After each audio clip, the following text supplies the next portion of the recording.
É, rapaziada, o Shu foi no encontro Kayano e, bom, a Kizara, pelo jeito, não gostou muito disso, não.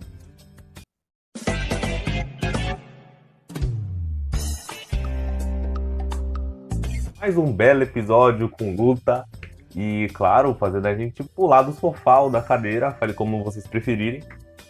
Mas, de qualquer forma, foi mais um bom episódio de Engage Kiss. E, bom, hoje eu vim aqui fazer a impressão do episódio 3. E se você não quer perder essas e outras atrações, eu sugiro que você se inscreva no canal e deixe seu like, porque você não vai perder nada, nenhuma impressão semanal.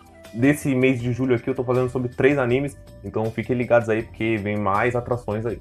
Bom, gente, basicamente o episódio 3 começa com o Shu aparentemente tendo um pesadelo, no caso com a sua irmã e com o seu pai ali, e aparentemente eles estavam morrendo. Ou era uma lembrança que ele teve quando ele era pequeno, ele relembrou durante o sonho. Isso eu acho que é praticamente algo normal. Ele falou que lembrava da irmã, do pai, da mãe dele, enfim. Aí pra meio que matar a saudade, ele pegou o quadro dos pais dele que estavam lá, né? Em cima lá da estantinha. Aí na hora que ele vai ver, a Kizara mandou uma foto dela. No meio desse quadro, tipo, o quadro era o Shu, o pai dele, a mãe dele e a irmã dele. E aí tinha a Kizara assim na frente, tipo, ela meio que colou uma foto dela pra parecer que ela estava na foto. Pareceu bem realista mesmo. Só que no caso, quando o Shu tentou tirar a foto da Kizara de lá, ele não conseguiu. Parecia que era fita ali, mas ele não tava conseguindo arrancar, ele tava puxando assim, não saía. A gente vê nesse pequeno quadro aí que a Kizara já tá tentando, de forma indireta, entrar na família do Shu. Enfim, gente, logo depois disso, da abertura, mostra um cara aparentemente roubando um núcleo e os policiais correndo atrás dele, era uma missão do cara lá. Só que os policiais conseguiram atingir ele com a arma. E quando ele ia ser pego, ele meio que tava falando lá com o celular pra dar, tipo, os poderes pra ele. O Nicolas se transformar em um monstro. E ele pediu o mais poderoso. Então fez aquela luz lá, tipo, de que ele ia se transformar. Depois disso, a gente sabe que a cidade inteira tá sem luz. Vai pro apartamento do Shu, né? E ele tá lá com a Kizara na mesa. E aí o Shu fala assim que parece que a cidade inteira decidiu viver como eles. Tipo, dando a entender, querendo dizer que tipo, eles querem viver sem luz, igual o Shu, porque frequentemente ele tá vivendo sem luz por causa da sua falta de dinheiro, como a gente sabe, não, é muito difícil dele economizar, enfim. E a Kizara tá preocupada, porque sem luz não tem como ela ir pra escola. Ela tava se perguntando como que ela vai. Só que aí, misteriosamente, alguém coloca uma carta debaixo da porta do Shu, assim, passa. E aí ele fala que não há necessidade dela se preocupar, porque ela não vai precisar ir pra escola. Enquanto o Shu mantém a carta em sua mão, ele fala isso. Né? E de novo eles estão lá discutindo sobre o criminoso, que no caso era aquele cara lá que se transformou lá no bicho. Eles sempre discutem, né? E aí o prefeito lá todo palerma, não sabe nem onde ele tá, o que ele tá fazendo, não sabe nem que dia é hoje. No caso, a prefeita tá falando que ela vai fazer um trabalho de acobertamento incrível, impressionante, por causa da imprensa lá que tá enchendo o saco, enfim. Vocês já viram que no último caso lá, no caso daquele cassino, eles conseguiram, né? Então, esse caso aí, acho que eles não vão ter grandes problemas. Depois disso, o Shu tá lá caindo no encontro e ela perguntou por que ele chamou ela pro encontro tão longe. Ele diz lá que o bairro dele tá inteiro sem luz, né?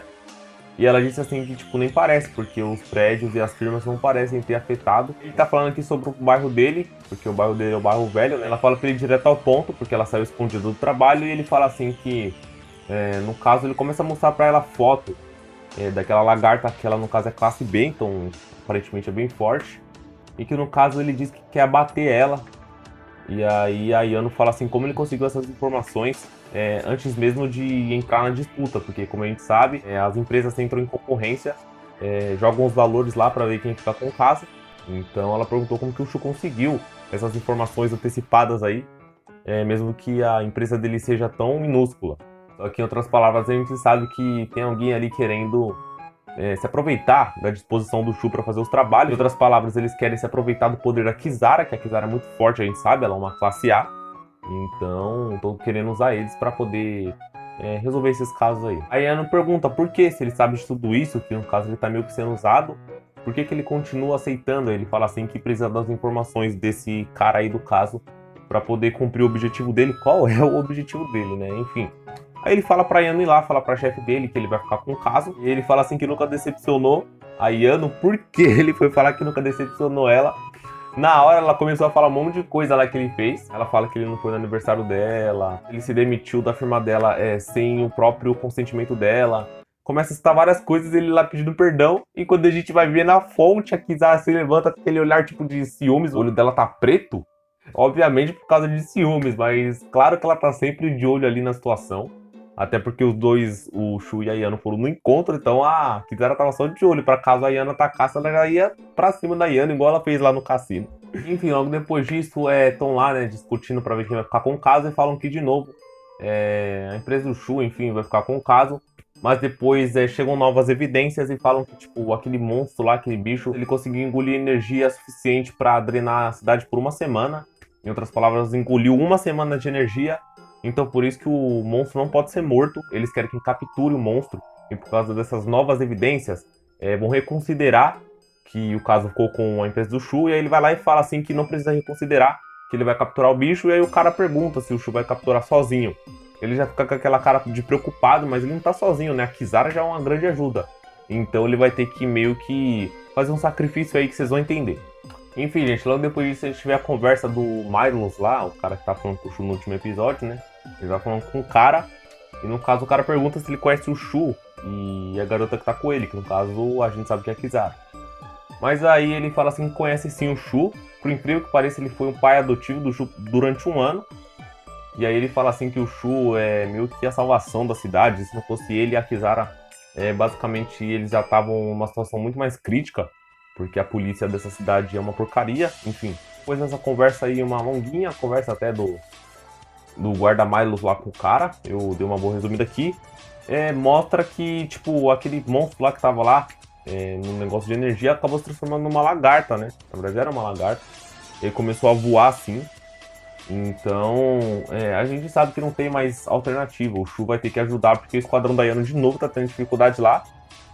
E aí a Kizara aparece abraçando o Shu assim, diz que aquele monstro vai dar trabalho. E que no caso vai ser difícil, né? Porque ela vai ter que sugar bastante lembranças ou memórias dele. Porque a gente sabe que o poder dela é meio que transmitido através das memórias dele. Então ele sacrifica as próprias memórias para poder dar poder a ela, então ela derrotar os espíritos, né? Ele unilateralmente está ajudando, no caso, a derrotar esses monstros, então o Dr. Ash para ele sim. Mas enfim, ele fala assim que vai fazer de tudo para cumprir seus objetivos, igual desde o primeiro episódio.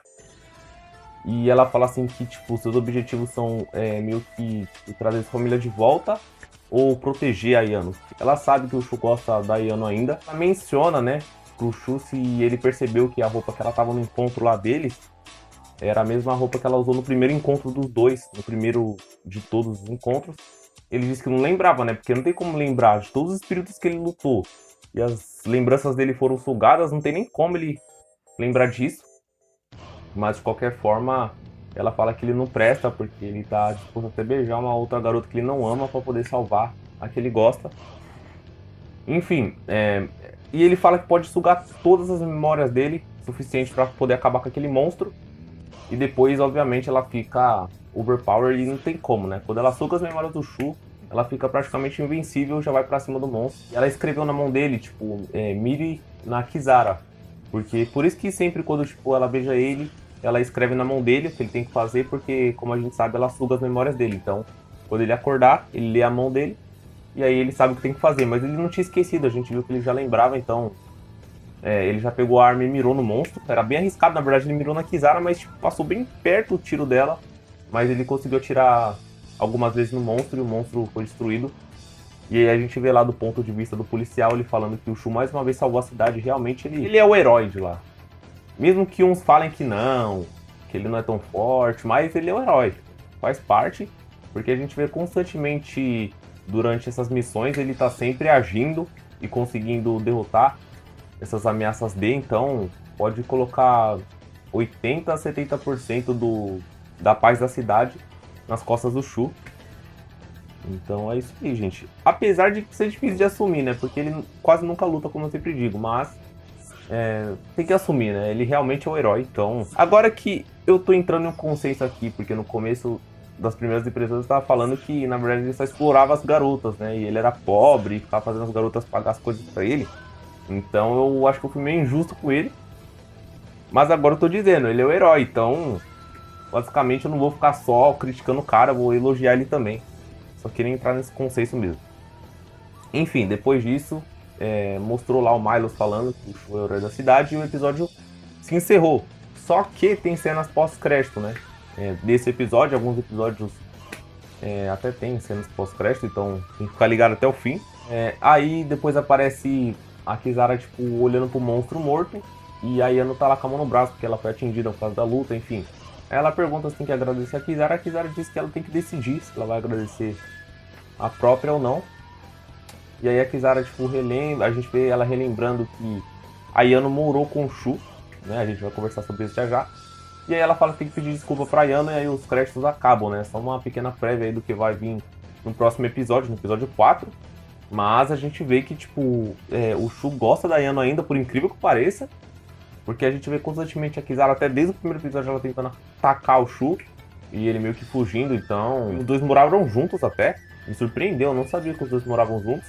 A cada episódio... Então a gente vê que a cada episódio que vai passando, uma peça do quebra-cabeça vai sendo colocada, a gente vai entendendo mais do passado dos personagens, os sentimentos deles. Enfim, parece que a Kisara tá meio frustrada, mas é inevitável, mesmo que ela seja a arma, entre aspas, do Shu. Não é fácil conquistar o coração dele, até porque ele ainda tá gostando da Yano, os dois moraram juntos, então, mesmo que ele queira perder esses sentimentos, não ia ser fácil, porque ele tá vendo a Yano praticamente todo dia, ela ajuda ele lá a pagar as coisas também, então ela tá preocupada com ele. A gente vê que ela ajuda ele pra caramba, então não tem como ele esquecer tão fácil assim. Mas eu confesso que eu não esperava que ele gostava da Yano ainda, eu achei que ele não gostava, tipo... Eu já meio que vi que ele não gostava da Kisara assim romanticamente, mas eu não achei que ele gostava da Yano. E parece mesmo agora que tá deixando mais claro que essa tese minha tava errada, ele tá assim gostando da Yano, então... Vamos ver a conclusão dos próximos episódios, até porque parece que vai entrar uma sacerdotisa, Não sei se vai entrar uma sacerdotisa, então eu não sei o que ele vai... Como ele vai se expressar lá dessa pessoa, se ela é uma conhecida dele do passado ou uma garota nova, enfim. Só sei que nesse momento parece que ele tá gostando da Yano. Mas tem muito anime, muitos episódios ainda por vir, muita estrada pra andar. É muito cedo pra definir, mas parece que a Kisara tá perdendo, por incrível que pareça. Não sei se ela vai conseguir conquistar o coração do Shu, não. Mas a gente vê que ele sacrifica as memórias pra poder salvar a cidade, então eu denomino aqui, Shu, você é um herói. Você não é só um explorador, tá? Só pra deixar... Não parecer que eu sou o vilão aqui, só criticando ele. Enfim, espero que vocês tenham gostado do episódio 3 de Engage, um resuminho básico aí pra vocês, mais uma luta. Tô gostando que tá tendo ação praticamente todos os episódios, então que continue assim. Tamo junto, valeu, falou e é nóis!